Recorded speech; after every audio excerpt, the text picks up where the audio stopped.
Bueno, buenas tardes a todos y vamos a pasar un rato divertido después de tanta seriedad como está viendo aquí todo el día con tantísimo nivel. Yo he venido a contaros un cuento. Érase una vez. Érase una vez un joven apuesto y persuasivo abogado, reconocido además como uno de los grandes árbitros españoles a nivel internacional. Y una menos joven, responsable sí, doctora en Derecho, pero nunca ejerciente y nunca colegiada, es decir, cero patatero de arbitraje. Un día, nuestro joven abogado llama a nuestra no abogada para pedirle que intervenga en el Congreso de Open de Arbitraje que está preparando. Ella se resiste en principio, pero las dotes de persuasión de nuestro abogado la convence y acepta, advirtiendo que como es Open de Arbitraje, se va a centrar más en el Open que en el arbitraje. Pasan las semanas, pasan los días, pasa quizá algún mes y de pronto nuestra ponente recibe en su email un magnífico vídeo, elegante y divertida versión del cuento El libro de la selva. Era la invitación al Open de Arbitraje. Llama al abogado organizador para felicitarle por la originalidad del mensaje y este le dice que también su intervención tiene que versar en torno a un cuento que ella elija en función del tema del que quiera hablar. Claro, la ponente se niega y dice que no, que se resiste y que ella no va a intervenir en esas condiciones. Insiste, el organizador, abogado, árbitro, etcétera, etcétera. Dice, bueno, pues dame una semana para que te conteste. Héteme aquí que en menos de una semana recibe nuestro convincente abogado una llamada. Y la respuesta es como en las bodas. Sí, acepto. El tema, liderazgo transformador en tiempos de disrupción. Y el cuento, pulgarcito. Lo que ocurre en esa escasa semana, se lo cuento ahora si les parece. ¿Y si me planteo iniciar un procedimiento arbitral? Ya que estamos en el Open de Arbitraje, ¿por qué no invierto los términos? ¿Y hago más arbitraje y menos Open? Se pregunta realmente la ponente.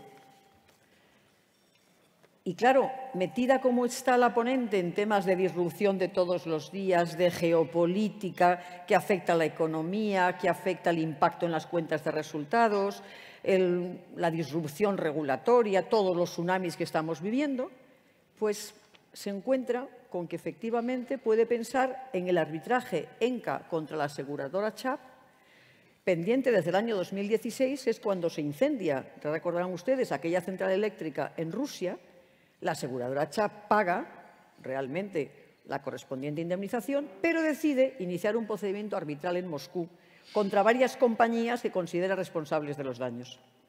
ENCA, una de las compañías demandadas y que era una compañía subcontratada turca, no se achanta y dice, bueno, pues yo voy a iniciar un proceso judicial contra Chubb, pero lo voy a iniciar en Inglaterra.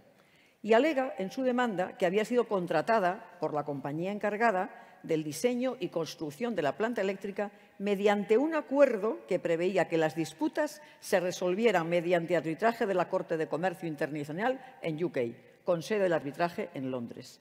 Ya saben ustedes que en primera instancia recurre el juez a la High Court y el juez dice que no ha lugar y que los tribunales ingleses no están para este tipo de cosas y alega la fórmula del forum no convenience. Además, recurre en segunda instancia la compañía ENCA y entonces sí que se estima la apelación y resuelve que a menos que haya una elección expresa de la ley, que no era el caso, la presunción es que las partes han querido que el convenio arbitral se rija por la ley de la sede de la Corte Arbitral, por lo que concluye que la cláusula arbitral va a ser efectivamente en la ley inglesa y así concede la leading authority realmente a la Corte Arbitral inglesa. Nuestra ponente dice, esto es muy complejo, esto es muy largo, esto es muy confuso. Voy a investigar mejor en otras cortes arbitrales. Y entonces comprueba, con verdadera curiosidad, que los tribunales internacionales están compitiendo entre sí para que las grandes compañías y los estados decidan llevar sus conflictos a sus cámaras y que sean sus árbitros los que dicten los laudos. Ve también nuestra ponente que hay reclamaciones por laudos internacionales cada vez más frecuentes y que se litigan al margen de los tribunales de justicia, es decir, que siguen aumentando las cortes de arbitraje y cada vez con asuntos más importantes, de París a Estocolmo, de Washington a Singapur, etcétera, etcétera. Pero también observa, curiosamente, que la Cámara de Comercio más importante, que es la de París, el ICC, está en retroceso y que está perdiendo volumen de casos en los últimos años. Y curiosamente observa que el otro tribunal arbitral que es importantísimo en Europa, como es el de Gran Bretaña, pues tiene, y esto ya es percepción quizá de la ponente, tiene como un tanto de confusión en este momento en donde está en revisión la Arbitration Act del año 1996. Y da la sensación a veces de que como que se quisiera hacer casi como un arbitraje a la carta. Los árbitros que son tan fundamentales parece que están en una situación en donde no se sabe qué es más importante, si la independencia, la imparcialidad. Hay un poco de confusión ahí. No sé, me preguntaba yo, se preguntaba la ponente. A lo mejor es porque después del Brexit no quieren perder casos y quieren hacer un poco de arbitraje a la carta, porque es muy importante tener los arbitrajes.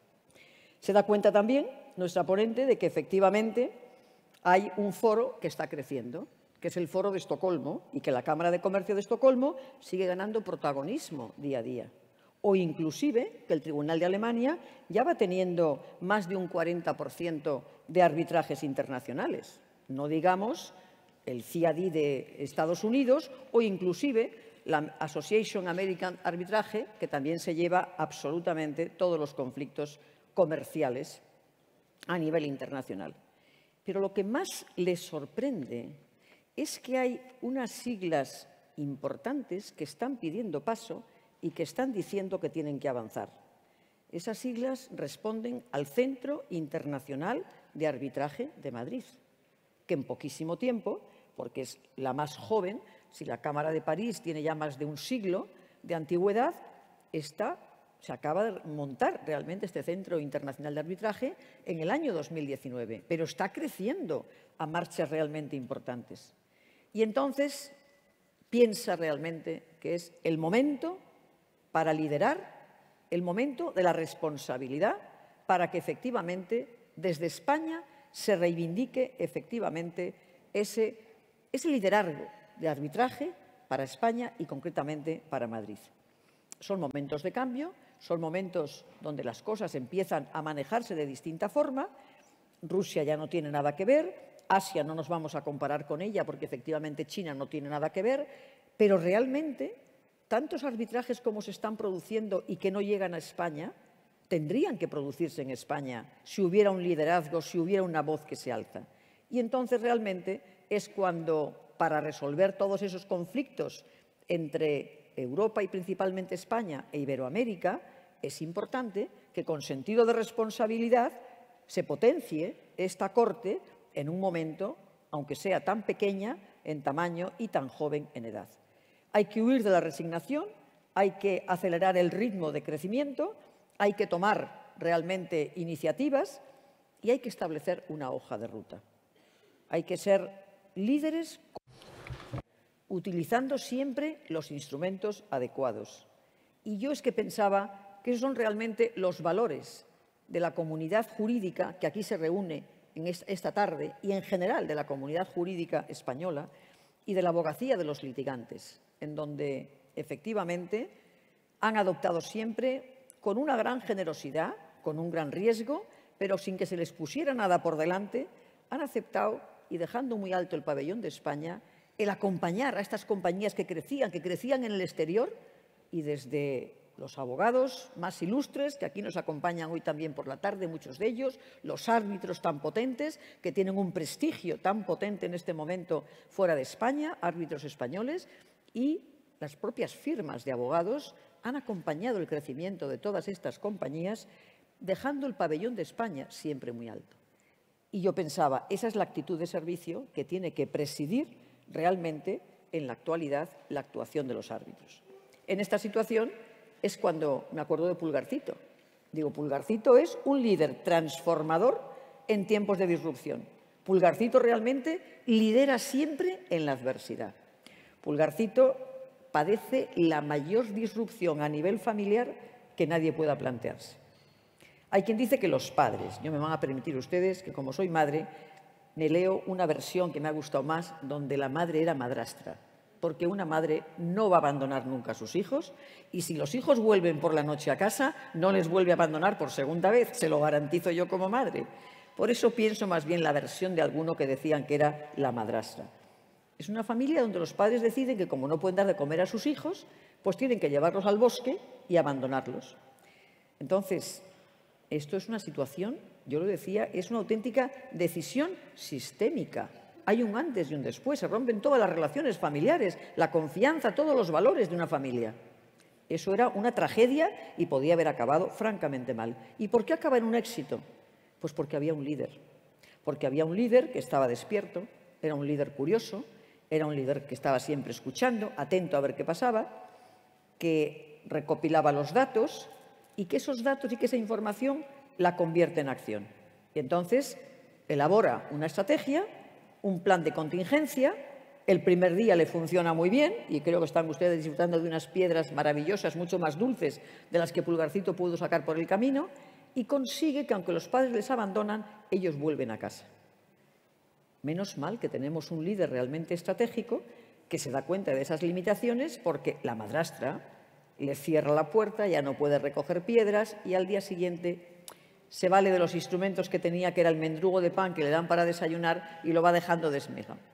Él piensa que pueden volver igual, pero ya saben ustedes que a la vuelta los pájaros se lo han comido y realmente podían haber entrado en pánico porque ya no había camino que seguir. A mí me impresiona muchísimo la calma con la que Pulgarcito se mantiene y la calma con la que lidera a todos sus hermanos. Y esa serenidad para tomar decisiones es la que le hace siempre un paso adelante, ir avanzando sin camino, pero pensando que alguna solución va a encontrar. Y efectivamente encuentra esa luz que todos conocemos, la Casa del Ogro, y ya llegan allí a la Casa del Ogro. No les quiero contar mucho más del cuento que ustedes saben, pero sí que me interesa muchísimo destacar que la confianza en el éxito de este líder es lo que le hace tener todos los conocimientos, una estrategia de resiliencia para defenderse frente a la adversidad, pero una resiliencia de seguir creciendo, de seguir adelantando. Y esto es verdad que le lleva a verdaderas oportunidades, a verdaderas ventanas de oportunidad por las que él va saliendo, como cuando sabe que llega el ogro y tiene que salir con todos sus hermanos por esa ventana de oportunidad, porque si no el ogro se lo va a comer. Yo creo que estamos ante un líder estratégico y ejecutivo, con mentalidad de éxito, que es fundamental, con una visión práctica de los problemas, que siempre va a ir superando las dificultades.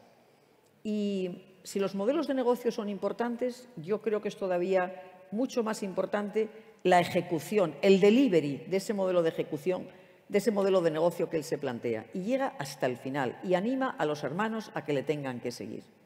Y entonces eso es lo que yo, por no extenderme más en esta intervención tan breve que he dicho que les quería hacer, considero que estamos en ese momento de ser valientes en España para conseguir reclamar esa leading authority del arbitraje para Madrid y para España.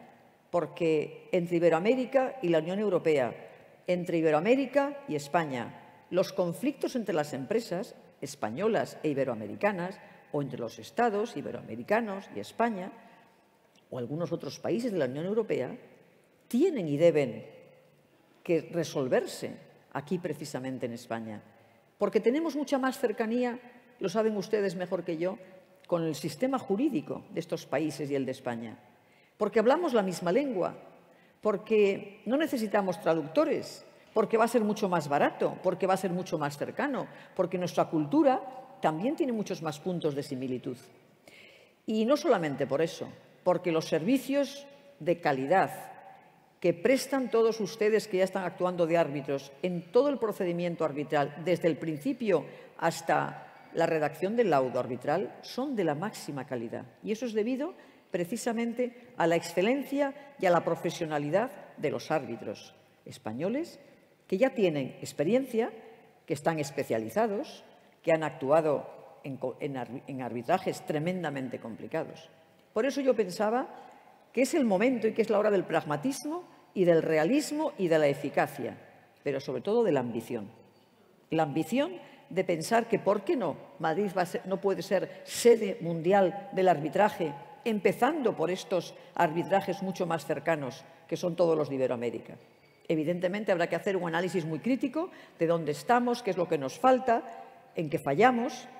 Habrá que hacer una planificación muy razonada de cómo podemos ir avanzando y, sobre todo, habrá que tener cada día más activismo profesional. Ya sé que los inversores activistas tienen lo que tienen. No les pido que sean inversores activistas, les pido que sean activistas profesionalmente para que efectivamente hablen muchísimo con empresas españolas y de Iberoamérica fundamentalmente, para que pongan esa cláusula arbitral en donde efectivamente el arbitraje se ha de resolver en España. Así es como iremos avanzando cada día más. Es el momento de reivindicar esa leading authority que yo le veo a Madrid y a España. ¿Y cómo lo vamos a hacer? Pues superando muchas veces muchos prejuicios y levantando barreras que, como a Pulgarcito, también se le ponían por delante. No solamente eso. Pulgarcito hacía una cosa que me pareció maravillosa, y es que inclusive ante Logro se adelantó a las pretensiones que tenía Logro. Y yo creo que ustedes también tienen que adelantarse a esos planes de Logro, de los ogros que se nos aparecen muchísimas veces al día en nuestra vida diaria. El ogro de la desunión, el ogro de las trincheras, o contigo o contra mí. El odio, el ogro de la intolerancia, el ogro de la desconfianza, de las descalificaciones, del dogmatismo. Aquí estamos realmente en un foro de arbitraje, aquí, hoy y ahora, donde están ustedes los abogados más selectos, las firmas más conocidas y más potentes de toda España, los árbitros que tienen ya esa experiencia profesional y están mostrando sus mejores logros en todo este terreno que tampoco lleva en España tantos años. Y aquí está fluyendo hoy la creatividad. Yo me he quedado, como todos ustedes, un rato ahí mirando el escenario. Si ayer la cena me sorprendió, ya no quiero decirles el escenario en el que estamos aquí hoy sentados. Y están viviendo momentos de cercanía, de empatía, de muchísima reflexión. Yo creo que solamente falta que nos creamos lo potentes que somos, lo mucho que valemos y ponerlo en valor hacia afuera. Las pequeñas decisiones muchas veces son las que levantan los éxitos. Y yo creo, sinceramente, y es la modestísima aportación que quería hacer, que es el momento, en este Open de arbitraje, de dar un salto de gigante en este momento para poder conseguir que España tenga ese liderazgo en el arbitraje. Y quiero terminar diciéndoles que me espera Pulgarcito, porque también he visto que sería muy impresionante que Pulgarcito patentara esas botas que le dieron la vida para salvarse él y toda su familia. Y como estamos ahora con todo el tema de las patentes unitarias, de los tribunales, si conviene estar en los 17 países con una única patente, si conviene hacer un opting out y demás, me voy a ir a ver qué decisión toma. También le he dicho que creo que es el momento, y esto es muy fácil, de registrar la marca Pulgarcito como liderazgo ante las disrupciones que se están planteando. Y por último, si me permiten, yo llegaba ayer del Foro de Valencia, donde hay más de 700 rectores de las mejores universidades del mundo allí reunidos. Creo que si Jack Ma ha sido invitado por la Universidad de Tokio para contar sus experiencias, nuestro Pulgarcito, un líder que se creció ante las adversidades y que consiguió todo lo que consiguió, pues creo que también estaría bien que pudiera pasearse por distintas universidades enseñando a nuestros jóvenes esta capacidad de liderazgo. Eso es lo que voy a hacer ahora y no les oculto que antes les tendremos que abrir una cuenta en el Santander. Muchas gracias. Buenas tardes.